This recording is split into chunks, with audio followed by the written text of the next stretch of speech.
Malipayong Pasko kanatong tanan mga kaigsunan ko diha sa pagtuo. Malipayon ba ang imuhang Pasko karon? O di ba ka magulanon ka tungod kay ang imuhang kasing-kasing naguol tungod kay dili ka mo kuyog sa imong minahal karon. Apan ang atong paghisgutan karon mahitungod sa kasing-kasing sa maong Pasko. O karon magahisgot kita mahitungod sa pulong sa Ginoo nga diin hatagan ti kag rason pinaagi sa pulong sa Ginoo ngano magmalipayon gihapon ta niining panahon sa Pasko. If naamoy Biblia diha, palihug og abli diha sa libro sa Lucas kapitulo 2 bersikulo 14. Balikon ko sa Lucas kapitulo 2 bersikulo 14. Ang pulong sa Dios nagaingon, dalaygon ang Dios sa kahitasan o sa yuta panagdait sa mga tao nga iyang gikahimutan.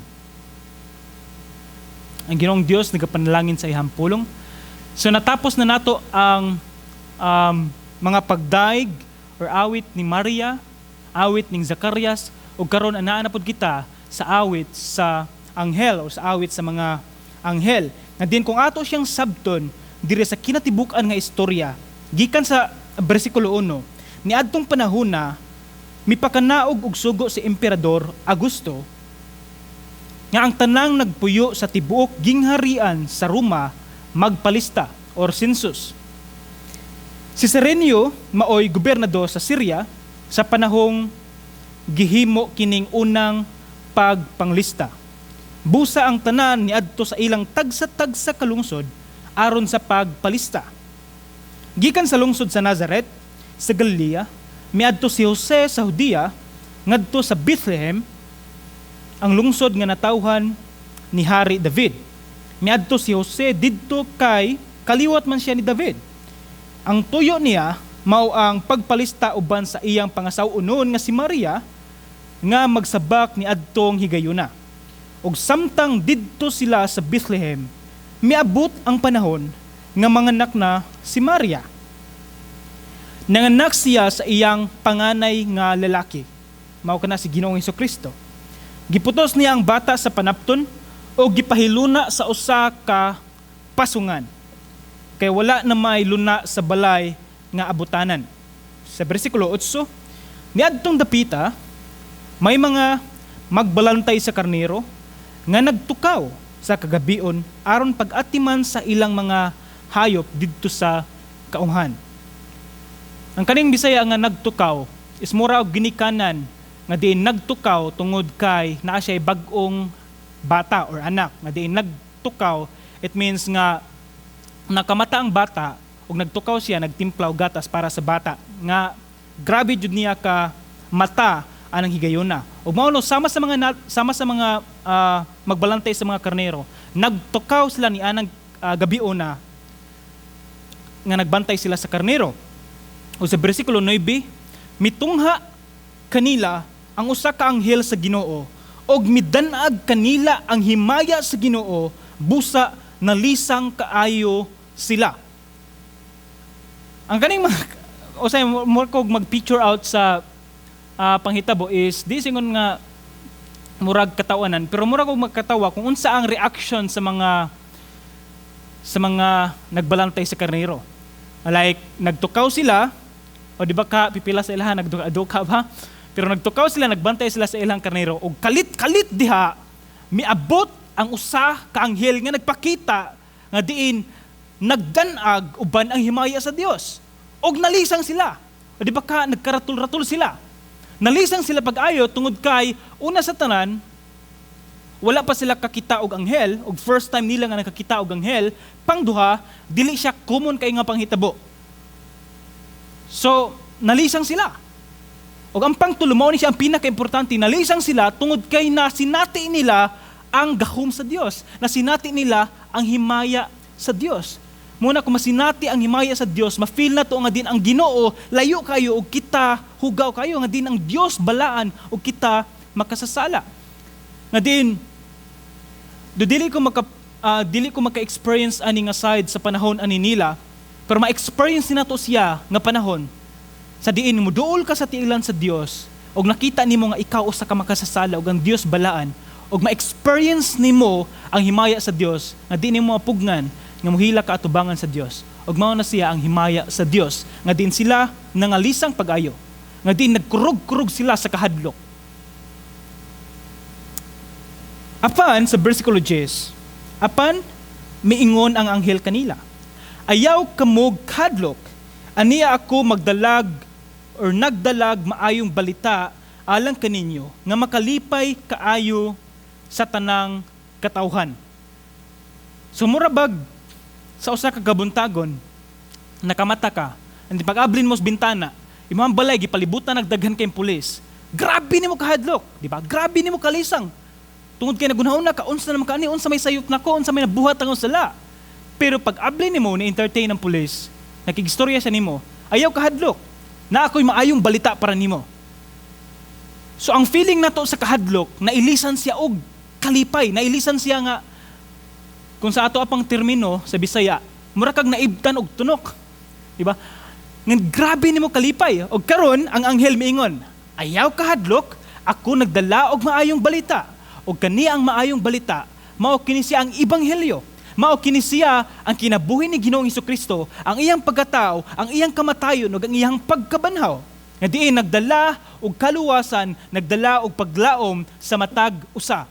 Og mao tungod niya na makahatag siyag kalipay sa tanang katawhan. Sa bersikulo 11, kay karong gabi una, nataw sa lungsod ni David ang inyong manluluwas, ang Kristo nga Ginoo. He is the Messiah, o siya ang Mesiyas o ang Dios. Kung may gaytag Mesiyas, kung atong tanawon sa Old Testament, ang kaninga pinulungan niya, gikan siya sa gitawag na tog anointed or anointed one. Kung sa ato pa, ang sa Old Testament, ang kaning mga pari, i-anoint sila og oil, nga din, ang pasabot niya na, nga naa sila'y, o gi-prepare sila sa usa ka himayaon nga buluhaton, or himaya para sa Dios. Nga diin, si Hesukristo mao ang Mesiyas, og siya pod ang Dios. Tungod kay ang panghitabo niini, ngano importante man kayo ang word nga Mesiyas or kaning Kristos. Tungod kay ang mga piniling katawhan sa Dios, again, balikon ko, piniling katawhan sa Dios, nga pinili na jud sila nagpaabot sila sa Mesiyas. Sa una pa lang, pila nagkatuig, nagpaabot na sila sa Mesiyas. Nga di nagtanaw sila nga din ang Mesiyas, usa ka hari, usa ka halangdong hari, usa ka datong hari, nga din usa ka tawo nga grabe kagamhanan, nga daghan kayo siya mga sundalo, nga daghan kayo siya mga army.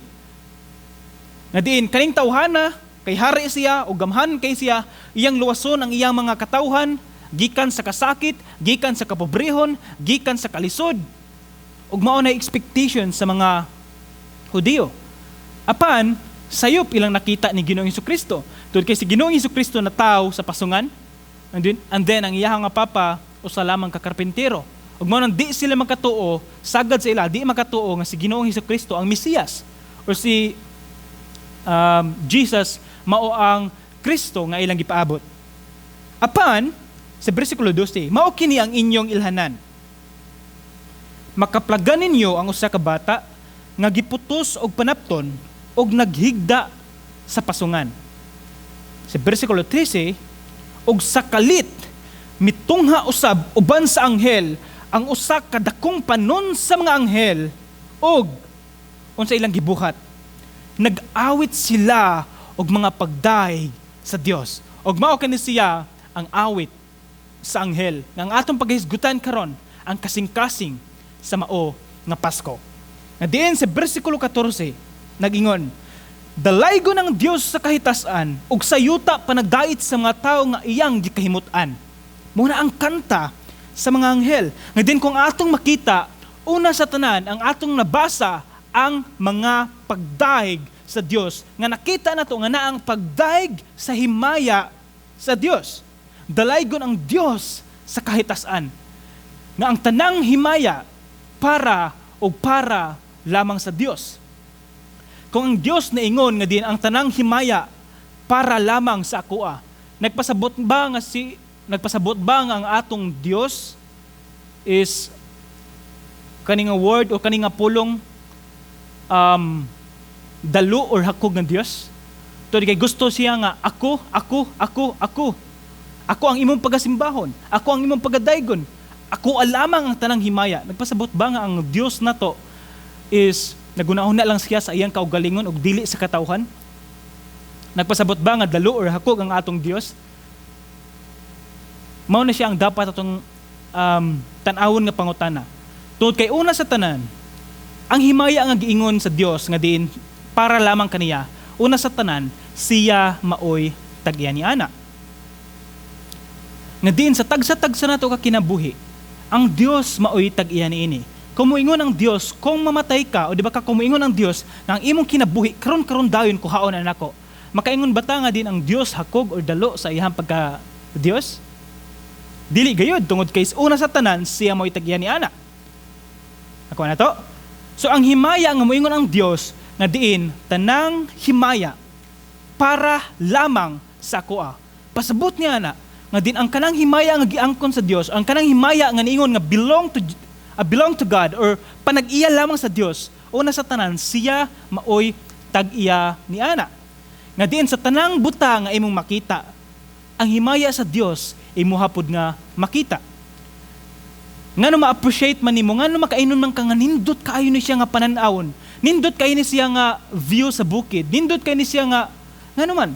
Tungod kay nakita nato ang himaya sa Dios. Bisan sa usa ka gabion nga daghan kayo og bituon, makita nimo nga grabe ka anindot ang mga bituon. O kana nagpakita sa himaya sa Dios nga iya lamang ang himaya. Nga diin sa panahon sa Pasko, ang himaya para lamang sa Dios o dili para sa tao. Hinaot nga diin sa panahon sa Pasko, magakalipay kita tungod kay na tao ang manuluwas og ang atong pagadaygon og atong pagabayawon og atong hatagan sa himaya sa tanang himaya ang Dios nga tua sa langit. Daygon ang Dios sa kahitasan. Kung ato siyang sabton, kung maghisgot ta mahitungod sa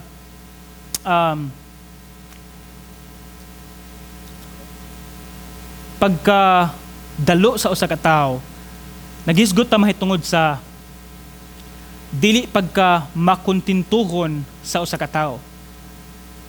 Namurabag duha ka bata nga diin ang usa ka bata, ang kaning duha ka bata gihatagan nimo og candy or gitagaan nimo og duwaan. Kung imo nang maobserbahan, kung ang tanaw sa usa ka bata, malingaw ang usa ka bata sa imong gihatag nga duwaan. O di ba ka lipay kay siya tungod sa candy nga gihatag. Kung ang bata magtanaw na niya, believe me, kuhaon gina siya sa usa ka bata. Tungod kay namatay word nga pagka suya og dili makontintuhon kung unsa ang naa sa iyaha.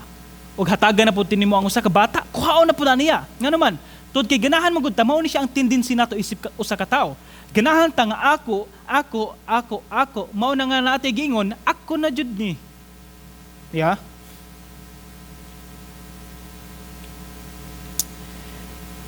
Apan kung ato siyang ibutang sa Dios, ngawin ta nga ang Dios hakog kaayo tungod kay ang tanan nga kahimayaan para lamang sa iya dili. Mao mo gani siya. Ang tao tungod sa atong pagkakita, tungod sa atong pagkatawhanon nga makasasala ta. Atom gong suwayan nga din sukdo nato ang Dios kung kinsa siya. Sukdo nato ang Dios kung asa siya kutob, kung unsa ang iyang batasan. Atong sukdo ang Ginoo, murag ato siyang isud sa usa ka botilya nga din atong tanawon nga mao ni ang Ginoo. Tungod kay limitado raman ta isip mga tao. Ug atong batasan in response sa pag-ila nato sa Dios, usahay limitahan nato ang Dios sa atong pag-ila sa iya. Dili. Ang Dios, kung wala ang tao, magpabilin siya nga Dios.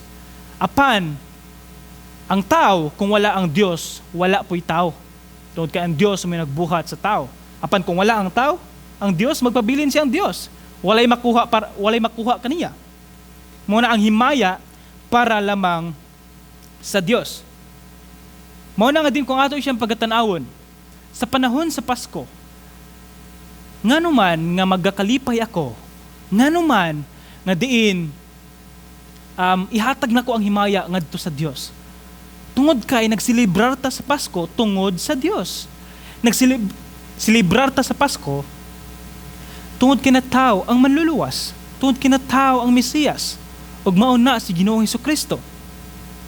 Ug mao na ang rason ni bisan layo ka sa imong mga minahal sa kinabuhi, ni bisan nasakitan o naguol ka sa imong kasing-kasing, apan imong tan-awon ang kasing-kasing sa mao nga okasyon, mao si Ginoong Hesukristo. Ug mao nang rason nga magakalipay kita o magasulti kita mga pagdaig ngadto sa atong buhi nga Dios. Nga diin kung magahisgot ta may tungod sa daygon ang himaya o daygon ang Dios o kaniya lamang ang tanan nga himaya, magahisgot kita usab sa pagkatao ni Ginoong Hesukristo. Nga diin sa pagkatao ni Ginoong Hesukristo, mao nang naatay Pasko, sa pagkatao ni Ginoong Hesukristo, kini siya nakahatag og himaya sa Dios. Nga diin natuman ang propesiya nga gipanaad sa gikan sa Old Testament hangtod sa bag-ong kasabutan.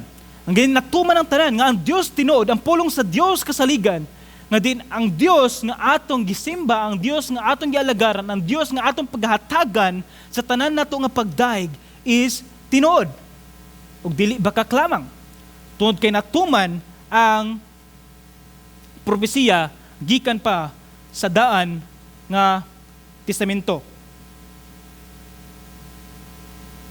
Nga diin kung atong pagatan-awon, ang Pasko mao ang pagkatuman sa propesiya. Ang Pasko mao ang saad. Makita na to ang saad sa Dios. Ngano makita man nato ang saad sa Dios sa panahon sa Pasko? Tungod sa panahon sa Pasko na tao ang manluluwas, si Ginoong Hesukristo. Si Ginoong Hesukristo naghatag og kaluwasan sa matag usa, nga din ang saad ni bisan kinsa nga modawat ni Ginoong Hesukristo isip Ginoog manluluwas sa iyang kinabuhi.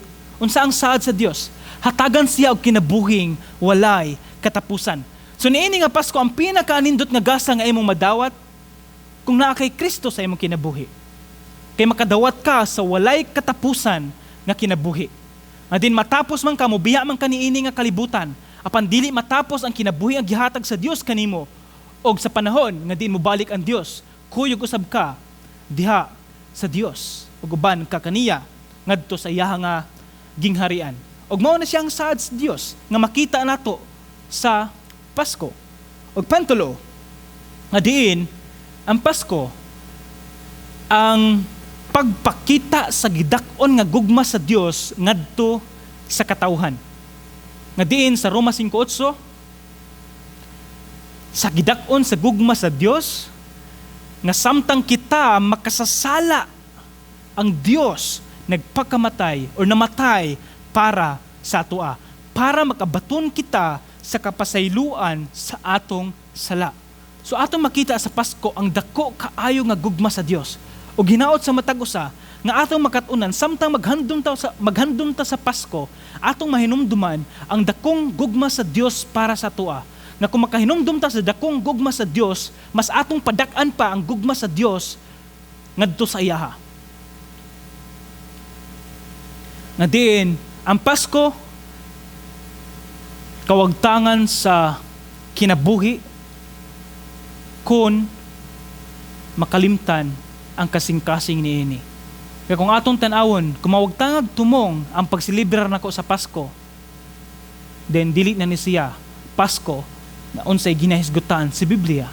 Nahimo na lang ni siya nga holiday sa ato ang kinabuhi. Hinaot nga samtang naghandom ta o nagsilibrar sa Pasko, atong pagatan-awon, ato ang paghinumduman ang dakong gugma sa Dios o ang gibuhat ti Ginoong Hesukristo para sa katawhan.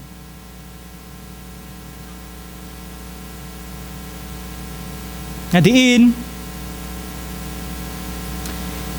dalaygon ang Dios sa kahitasan ug sa yuta panagdait. Actually, ang panagdait ang gihisgutan diri is kalinaw. Nga diin, tungod sa dakong gugma sa Dios, nga diin, mianhi si Jesus Christ o mianhi si Ginoong Hesukristo diri sa kalibutan. Naghatag siya og kalinaw sa matag usa. Samtang nagkinabuhi kita o samtang buhi ta nga naas kalibutan, makita nato nga wala joy kalinaw sa atong kinabuhi. Apan ako ikagarantiya ang pulong sa Dios nagahisgot nga diin makabaton kita kalinaw kun naa kitay Dios, naa kitay Ginoong Dios sa ato ang kinabuhi. Mao na nga diin kung aton tanawon ngano nahimo man nga walay kalinaw ang kalibutan.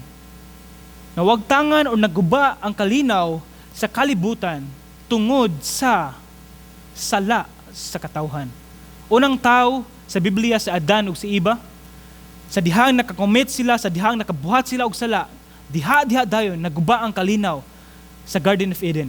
Diha dayon naguba ang kalinaw sa kalibutan, naguba ang kalinaw sa tao. Unsa may ilang reaksyon? Ang ilang reaksyon, nakita nila nga sila hubo. Unsa may ilang nabantayan sa ilang kaugalingon. Samtang nabantayan nila nga hubo sila, ilahang nabati nga diin sila naulaw at tubangan sa Dios, nawagtangan na sa kalinaw. Nga diin, kung maghisgot tag sala, na ang sala batok sa atong kaugalingon kasing-kasing, sala batok sa ubang tao, sala at tubangan sa Dios. Nga kung maghisgot ta mahitungod sa sala, batok sa atong kasing-kasing, nga din sala, nga din struggle nato sa atong kaugalingon, nga din pugso nato nga di ta magpakasala, pero makabuhat gihapon ta og sala. Sama sa giingon ni Pablo nga ni sa Roma City 14 hangtod bersikulo 14 hangtod sa 20, nga din ang iyang gihisgutan mahitungod sa sala nga di niya gustong pagabuhaton, pero nabuhat niya ug mao nang gikalagutan niya ang sala ug naglagot siya sa pagbuhat og sala apan di niya mapugnan nga magbuhat og sala. Ang dinaa sa mga butang nga ganahan niyang buhaton ang paghimaya sa Dios, pero usahay di niya mabuhat tungod sa sala nga nakapugong kaniya. Nga din sa tagsa-tagsa nato ka kinabuhi, I know nga din na-struggle kita natay kahuyangon sa tagsa-tagsa nato ka kinabuhi. Na-struggle ta sa sala nga atong ginabuhat. I know nga sa matag-usa sa atong kinabuhi, natay nabuhat nga sala. O baka pipila kaninyo nga naminaw karon, naay sala nga din dili niya makuha sa iyang kinabuhi. Nga mura baog nahimo na ka nga addict niya nga sala. Nga bisan nung saon nimo paningkamot, nga din mawagtang na siya, nga mawala na siya, pero naagi hapon. Actually, bisan nung saon na to siya paningkamot, dili gina siya mawala. Mawala man na siya pila ka adlaw, pero mobalik gihapon na siya. Nga naman, tungod kay naata sa unod. Mao na nga mubuhat kita og sala, ug tungod kay naa man ta sa unod, naa ang paghigugma nato sa sala. Nakuha nato naa ang paghigugma nato sa sala. Maski gikaligutgutan nato, maski naglagot ta sa sala, pero naa gihapon sa unod nga nahigugma sa pagbuhat og sala. Ug mao nang importante kayo nga dapat mas dako ug mas labaw ang gugma nato sa Dios kaysa sa pagbuhat nato og sala. Kaya kung labaw ang atong gugma sa Dios, dili ta makabuhat sa sala nga atong pagabuhaton tungod kay ma-remind ta o makaunahuna ta nga mas dako ang akong gugma sa Dios. Kung love kayo nimo or nahigugma kay ka sa imoha nga partner, makaako ba ka og pagpangita og lain? Dili gayud tungod kay mas dako ang imong gugma sa imoha nga partner sa kinabuhi. So naati pangutana. So pastor, unsa maning sorry sa mga naigo ha, pero dapat ato siyang hisgutan. So unsa maning mga kabit tungod kay naay mga bana or naay mga asawa nga di makontento og usa, mao nang naay kabit. Actually, ang kanang gigamit ato nga kabit tungod kay dumingon ta natintal lang. Actually, di man sa natintal lang. Una siguro natintal ka, pero kung moingon gay tag kabit, it means nahigugma na ka sa pagbuhat ni ana. Tungod kay kabit naman god, naay relasyon ko nakuha na to. Naay relasyon. Di ilang tinta lang. O di ba kay mong gitugutan nimong kaugalingon nga nagpatintal. Nakuha na to. Wa singon nga, pastor natintal man ko. Natintal or nagpatintal jud? Tungod kay una sa tanan nasayod mangunta kung unsa atong pagabuhaton o kabalo jud ta ni ana. Apan mao ni siya ang garantiya. Kung mas dako ang atong gugma sa atong minahal sa kinabuhi, maako ba nato nga mangita og lain? Dili gayud. Kung nakapangita man ta og lain tungod kay natintal ta, naay something nga naay problema sa mao nga relasyon. Naay problema sa imong gugma ngadto sa imong nga partner. Naay problema ni ana. Og mao nay dapat natong i-build, mao nay dapat natong pagalig-onon, mao nay dapat natong tapakan, mao nay dapat natong lig-onon. para di na ka makakita pa o dili na ka mangita pa og lain. Mo na nga thankful kay ko tungod kay di pa ko kasado. Pero mao ni siya nga diin ana ang sala sa katawhan. Nagid ang sala sa atong kasing-kasing. Mo na sa mga batan-on unsa may giingon sa Jeremiah 17 verse 9 nga ang kasing-kasing ang pinakamalimbongon nga butang sa kinabuhi sa tao ug walay makasabot niini. Ug mao ni siya ang bakak nga sagad nga gituhan sa tanan. O di ba sa kadaghanan? Nga diin, tumana ang imong kasing-kasing. Kung ay mga batanon magpatambag nga diin, unsa may akong pilion? Ang ako ang kani siya or kani? Tapos unsa may tubag sa sagad sa mga tawo nga nasa kalibutan? O so unsa may tubag sagad sa imong mga paryente o sagad sa imong mga kaila? Tubag din na. Dali ra kay na sila magkatubag. Moingon din na sila. Tumana ang imong kasing-kasing. Tumana yung kasing-kasing. Sakto ba? Sakto ba nga ato lang tumano ng atong kasing-kasing? Tungod daghan sa mga batanon, nahimo na nga walay respeto sa ilang ginikanan tungod sa ilang uyab. Prangka-prangka lang. Tungod kay na ako'y nakitaan nga daghan sa mga batanon, walay respeto sa ilang ginikanan. Tungod kay mas gipili pa ang ihang uyab. Ug mao ni siya ako ikasulti. Sa mga batanon nga naay relasyon karon. Sa mga batanon nga naay relasyon karon. Kung ang imong relasyon mo ay nakapalayo nimo sa Ginoo, bintaha pa nga mawala na siya ang relasyon kaysa sa mawala ang imong relasyon ngadto sa Dios. Ayaw i-compromise ang imong relasyon tungod kay tumana ang imong kasing-kasing, tumana imong kasing-kasing. Tinuod na siya, tumana imong kasing-kasing kung mas dako ang imong gugma sa Dios, tumana imong kasing-kasing. Apan kung dako ang imong gugma sa sala, apan ang dako imong gugma sa pagkamasupilon, din ayaw tumana imong kasing-kasing, tumana kung unsa ang gusto sa Dios. Tumana kung unsa ang gusto ipabuhat sa Dios sa imong kinabuhi. Respetuha ang imong ginikanan. Nga mo na bisan sa matagusa, kung magbuhat ta og plano, kung magbuhat ta og desisyon, di ba mo ingon din ta, tumana ang imong kasing-kasing, mo nang buhat din ta og desisyon. Tumana kung unsa ang gusto sa Dios. Malipay ba ang Dios kung kani akong buhaton? Malipay ba ang Dios kung kini akong pagabuhaton? Malipay ba ang Dios kung buhaton ni nako o di ni nako buhaton? Unsa man? Dapat ato na siyang i-evaluate. Dapat sa atong kinabuhingon ana nga di independent ta ngadto sa Dios, nga diin sa panahon sa Pasko, atong pagatan-awon nga diin aton himayaon ang Dios nga kumusta naman ang akong relasyon ngadto atubangan sa Dios. O di ba kaniabot na lang ang Pasko pero lulong gihapon ta sa pagpakasala. Doon nagsilibrar ta sa okasyon nga Pasko, pero ang atong kasing-kasing naglangoy-langoy sa pagpakasala. Dapat na atay usbon. Ang purpose sa Pasko, mianhi ang manluluwas para luwason ang katawhan, para maghatag og kagawasan, para maghatag og kaluwasan sa sala sa katawhan. Ug mao na nga diin, kung nagsilibrar ta og Pasko, pero naagyapon ang atong sala, walay kapuslanan ang imong pagsilibrar. Nga diin, ang sala, gikaligutgutan sa Dios. Apan bisan pa og gikaligutgutan na sa Dios, mao na siya ang rason ngano si Ginoong Hesukristo mianhi sa kalibutan og natawo sa kalibutan para paghatag og kaluwasan sa matag usa. Diin sa panahon sa Pasko, atong makita si Ginoong Hesukristo.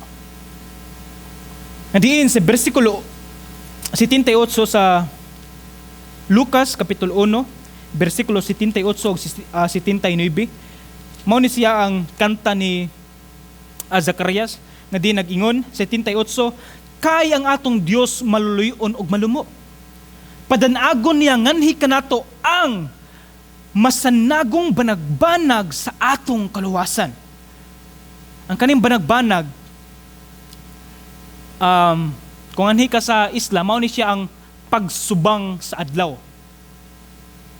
Lahi po na ang kilom-kilom. Ang kilom-kilom is mao na siya ang pagsalop sa adlaw. Pero ang banag-banag is ang pagsubang sa adlaw. Nga din gikan sa kangit-ngiton, pagsidlak, padong mo sidlak ang adlaw, maghatag siya danag, hayag sa kalibutan. Nga din si Ginoong Hesukristo maghatag og kahayag sa kalibutan. Si Ginoong Hesukristo maghatag og madanagon nga kahayag diri sa mangitngit nga kalibutan, sa mangit-ngit nga kinabuhi sa matag usa. Og ingon diri 79, og mubanwag kini gikan sa langit ngadto sa tanang nagpuyo sa kangit-ngits ug sa landong sa kamatayon. Daghan sa mga tao naglakaw landong sa kamatayon. Nagalakaw nga diin bisan nagselebrar sila sa Pasko, pero ang ilang kalag ug espiritu naglakaw straight didto sa impierno. Mo na kinahanglan kayo og importante kayo nga atong isulti ang pulong sa Dios nga diin atong ipa-remind sa matag usa, atong ipa-remind sa matag magtotoo, di ba ka sa atong mga minahal sa kinabuhi nga wala pay Kristo sa ilang kinabuhi, nga diin ang Pasko mahitungod ning Ginoong Hesukristo, nga diin naghatag siya og kaluwasan sa matag usa. Kaya ako siyang ikasulti, ang tinuod nga kalipay sa Pasko, kung sa imong kasing-kasing nagpuyo si Kristo. Apan kung wala ganina, walay pulos ang imong pagselebrar sa Pasko. Nga diin ang atong tiwason ang maong bersikulo sa 14, dalaygon ang Dios sa kahitasan ug sa yuta panagdait sa mga tao nga iyang gikahimutan. Mao na ang pangutanan nato karon. Nahimuot pa ba ang Dios sa akong kinabuhi? Nahimuot pa ba ang Dios sa imong kinabuhi? Nahimuot pa ba ang Dios sa akong mga binuhatan? Nahimuot pa ba ang Dios? O di ba ka nagol ang Dios tungod sa atong mga binuhatan? O di ba ka nagsagit ang Dios sa atong mga sinultihan? Nahimuot pa ba ang Dios sa akong kinabuhi? Mao na atong pangutanan niini nga Pasko. Nahimuot pa ba ang Dios? Sama, nahimuot pa ba ang Dios sa imong kinabuhi? O wala na? Hinaot nga ang Dios padayon nga mahimuot sa atong kinabuhi. Mao na nga niini nga Pasko, atong mahinumduman ang dakong gugma sa Dios ug ang pagkatao ni Ginoong Hesukristo nga naghatag og kaluwasan sa matag usa. Ug mao na siya ang rason ngano padayon ta og magpabilin nga malipayon tungod niini nga Pasko. Tungod kay atong nahinumduman ang kaayo, ang gugma, ang grasya sa Dios sa atong kinabuhi. Mao na paglipay sa panahon sa Pasko. Mao na nga malipayong Pasko. Mao na Merry Christmas. Tungod kay paglipay o paglipay. Muna kung sa matagusan nga naa karon, ato lamang tinuod, ako ikasulti, ato lamang nga tinuod nga ma-experience ang nindot nga Pasko kung si Kristo sa kasing-kasing mao ang naghari. Sa matagusan nga naminaw karon, kung dili man ka sure nga din si Kristo mo'y naghari sa imong kasing-kasing, o di ba ka di ka sure nga di naa kay relasyon at tubangan sa Dios, tanawa ang imong kaugalingon, tanawa ang imuhang kasing-kasing, tanawa, naa ba si Kristo nagpuyo sa imong kinabuhi? Naa ba si Kristo nagpuyo sa imong kasing-kasing? O di ba ka wala? Ayaw sayangi karon nga panahon, karon nga season sa Pasko, karon nga panahon, nahinumdum kita sa dakong gugma sa Dios. Nahinumdum kita sa pagkatao sa Mesiyas. Nahinumdum kita sa pagkatao ni Ginoong Hesukristo nga naghatag og kaluwasan. O hinaot mahinumdum kita nga dili ta padayon lamang magpakasala samtang naatas kalibutan. O samtang nahinumdum kita sa kaayo og sa gugma og sa grasya sa Dios. Dapat ang aksyon nga atong pagabuhaton, atong dawaton isip Ginoo og manuluwas sa atong kinabuhi si Ginoong Hesukristo. If ikaw na kay relasyon sa Dios sa imong kinabuhi, ang akong pangutana nga panduha mao kini. Nahimuot pa ba ang Dios sa imong kinabuhi? Kumusta ang imong relasyon at tubangan sa Dios? Nalipay pa ba ang Dios? Og mao na nga ang kanta sa mga anghel nagaingon, dalaygon ang Dios sa kahitasan nga naa ang kalinaw ug naa ang kaluwasan. Sa matagusa, balikon ko, ang dala sa mao nga Pasko, ang kaluwasan gikan ni Ginoong Hesukristo.